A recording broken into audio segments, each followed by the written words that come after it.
Hello ವೀಕ್ಷಕರೇ, welcome back to ಸಿರ್ಸ್ vlogs.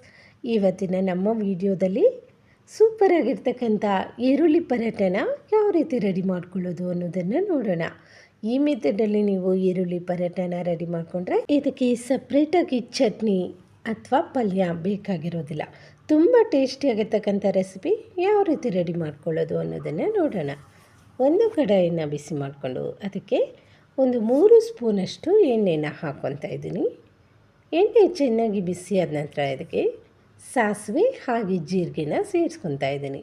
ಖಾರಕ್ಕೆ ಅನುಗುಣವಾಗಿ ಹಸಿಮೆಣಸಿನ್ಕಾಯಿನ ಸಣ್ಣಗೆ ಕಟ್ ಮಾಡಿ ಸೇರಿಸಿದ್ದೀನಿ. ಮೀಡಿಯಮ್ ಸೈಜ್ ಇರ್ತಕ್ಕಂಥ ಒಂದು 3 ಈರುಳ್ಳಿನ ಈ ರೀತಿ ಉದ್ದುದ್ದಕ್ಕೆ ಕಟ್ ಮಾಡಿಕೊಂಡು ಎಣ್ಣೆಲಿ ಹಾಕಿ ಚೆನ್ನಾಗಿ ಬಾಡಿಸ್ಕೊಳ್ಳೋಣ. ಇವಾಗ ಇದಕ್ಕೆ ರುಚಿಗೆ ತಕ್ಕಷ್ಟು ಉಪ್ಪನ್ನು ಸೇರಿಸ್ಕೊತಾ ಇದ್ದೀನಿ. ಪುಡಿ ಉಪ್ಪನ್ನು ಸೇರಿಸ್ಕೊಂಡು ಚೆನ್ನಾಗಿ ಈರುಳ್ಳಿನ ಫ್ರೈ ಮಾಡ್ಕೋಬೇಕು. ಇವಾಗ ಇದಕ್ಕೆ ಅಚ್ಚ ಖಾರದ ಪುಡಿಯನ್ನು 1 ಸ್ಪೂನಷ್ಟು ಸೇರಿಸ್ಕೊಂಡಿದ್ದೀನಿ. ಇದೆಲ್ಲವನ್ನು ಚೆನ್ನಾಗಿ ಫ್ರೈ ಮಾಡ್ಕೊಳ್ಳೋಣ. ಈ ರೆಸಿಪಿ ಸ್ವಲ್ಪ ಸ್ಪೈಸಿಯಾಗಿದ್ದರೆ ತಿನ್ನೋವಾಗ ತುಂಬ ಚೆನ್ನಾಗಿರತ್ತೆ. ಇದನ್ನು ಸ್ವಲ್ಪ ಹೊತ್ತು ಫ್ರೈ ಮಾಡ್ಕೊಂಡ ನಂತರ ಇದಕ್ಕೆ ಅರಿಶಿನ ಪುಡಿಯನ್ನು 1/4 ಸ್ಪೂನಷ್ಟು, ಗರಂ ಮಸಾಲೆ 1/2 ಸ್ಪೂನಷ್ಟು ಸೇರಿಸ್ಕೊಂಡು ಚೆನ್ನಾಗಿ ಈರುಳ್ಳಿಯಲ್ಲಿರ್ತಕ್ಕಂಥ ನೀರಿನಂಶ ಹೋಗೋವರೆಗೂ ಇದನ್ನು ಚೆನ್ನಾಗಿ ಫ್ರೈ ಮಾಡ್ಕೊತಾ ಇದ್ದೀನಿ. ತುಂಬ ರುಚಿಯಾಗಿರ್ತಕ್ಕಂಥ ರೆಸಿಪಿ. ಚಿಕ್ಕ ಮಕ್ಕಳಿಂದ ಹಿಡಿದು ದೊಡ್ಡವ್ರ ತನಕ ಎಲ್ಲರೂ ಸಖತ್ತು ಇಷ್ಟಪಡ್ತಾರೆ. ಇವಾಗ ಇದಕ್ಕೆ ಕೊತ್ತಂಬರಿ ಸೊಪ್ಪನ್ನು ಶುದ್ಧವಾಗಿ ತೊಳೆದು ಸಣ್ಣಗೆ ಕಟ್ ಮಾಡಿ ಸೇರಿಸ್ಕೊಂಡು ಚೆನ್ನಾಗಿ ಈರುಳ್ಳಿ ಜೊತೆ ಸೇರಿಸ್ಕೊಂಡು ಸ್ವಲ್ಪ ಹೊತ್ತು ಫ್ರೈ ಮಾಡ್ಕೊಳ್ಳೋಣ. ಇವಾಗ ಇದು ಚೆನ್ನಾಗಿ ಫ್ರೈ ಆಗಿದೆ.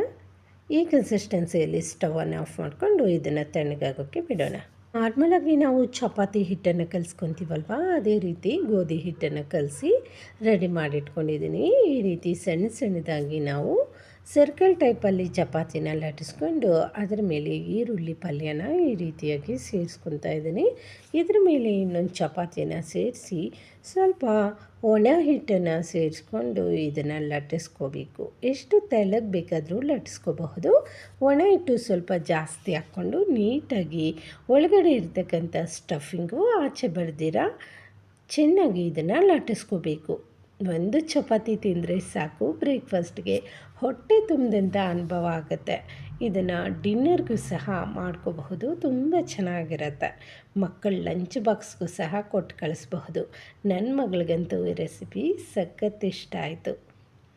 ಇವಾಗ 2 ಕಡೆ ನಾವು ಸ್ವಲ್ಪ ಎಣ್ಣೆ ಅಥವಾ ತುಪ್ಪನ ಸೇರಿಸ್ಕೊಂಡು ಕೆಂಬಣ್ಣ ಬರೋವರೆಗೂ ಚೆನ್ನಾಗಿ ಫ್ರೈ ಮಾಡ್ಕೊಳ್ಳೋಣ. ನೋಡಿ, ಈ ರೀತಿಯಾಗಿ 2 ಕಡೆ ಚೆನ್ನಾಗಿ ಫ್ರೈ ಮಾಡ್ಕೋಬೇಕು. ಒಳಗಡೆ ಈರುಳ್ಳಿ ಸಾಫ್ಟಾಗಿ ಚೆನ್ನಾಗಿ ಬೆಂದಿರುತ್ತೆ. ಟೇಸ್ಟ್ ಅಂತೂ ತುಂಬ ಚೆನ್ನಾಗಿರುತ್ತೆ. ಒಮ್ಮೆ ಈ ರೆಸಿಪಿನ ಟ್ರೈ ಮಾಡಿ ಹೇಗೆ ಬಂದಿತ್ತಂತ ಕಮೆಂಟ್ ಮಾಡೋದನ್ನು ಮರಿಬೇಡಿ. 2 ಕಡೆ ಚೆನ್ನಾಗಿ ಗೋಲ್ಡನ್ ಬ್ರೌನ್ ಬಂದು ಒಳಗಡೆ ಎಲ್ಲ ಚೆನ್ನಾಗಿ ಬೇಯೋವರೆಗೂ ಬೇಯಿಸ್ಕೊಂಡು ಇದನ್ನು ತೆಗೆಯೋಣ. ಆ ರೀತಿಯಾಗಿ ಪರಾಟ ಮಾಡ್ಕೊಳ್ಳೋಕ್ಕೆ ಇಷ್ಟ ಇಲ್ಲ ಅನ್ನೋರು ಒಂದೇ ಚಪಾತಿ ತಗೊಂಡು ಅದರಲ್ಲಿ ಸ್ಟಫಿಂಗನ್ನು ಸೇರಿಸ್ಕೊಂಡು ಈ ರೀತಿ ಬಾಕ್ಸ್ ಟೈಪಲ್ಲಿ ಇದನ್ನು ಫೋಲ್ಡ್ ಮಾಡ್ಕೋಬೇಕು. ನಿಧಾನಕ್ಕೆ ಸ್ಟಫಿಂಗ್ ಆಚೆ ಬರ್ತೀರಾ ಇದನ್ನು ಫೋಲ್ಡ್ ಮಾಡಿಕೊಂಡು ಸ್ವಲ್ಪ ಒಣ ಹಿಟ್ಟನ್ನು ಸೇರಿಸ್ಕೊಂಡು ಇದನ್ನು ಲಟ್ಟಿಸ್ಕೋಬೇಕು. ಲಟ್ಟಿಸ್ಕೊಳ್ಳೋವಾಗ ಜಾಗ್ರತೆಯಿಂದ ಲಟ್ಟಿಸ್ಕೊಳ್ಳಿ. ಒಳಗಡೆ ಇರ್ತಕ್ಕಂಥ ಸ್ಟಫಿಂಗು ಆಚೆ ಬರ್ದಿರ ನಿಧಾನಕ್ಕೆ ಈ ರೀತಿಯಾಗಿ ಲಟ್ಟಿಸ್ಕೊಂಡು ಒಂದಾದ ನಂತರ ಒಂದು ಕೆಂಬಣ್ಣ ಬರೋವರೆಗೂ ಸ್ವಲ್ಪ ಎಣ್ಣೆ ಅಥವಾ ತುಪ್ಪ ಸೇರಿಸ್ಕೊಂಡು ಫ್ರೈ ಮಾಡಿಕೊಂಡ್ರೆ ಇದು ಸಹ ತುಂಬ ಟೇಸ್ಟಿಯಾಗಿರುತ್ತೆ. ಇವಾಗ ಒಳಗಡೆ ನೋಡಿ ಪಲ್ಯ ತುಂಬ ಚೆನ್ನಾಗಿರುತ್ತೆ.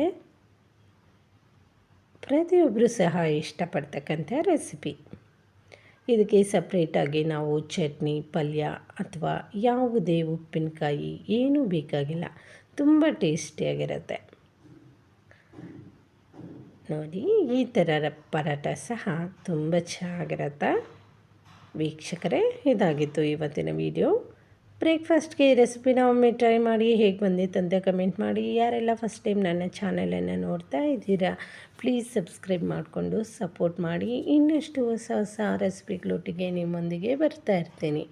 Thank you for watching.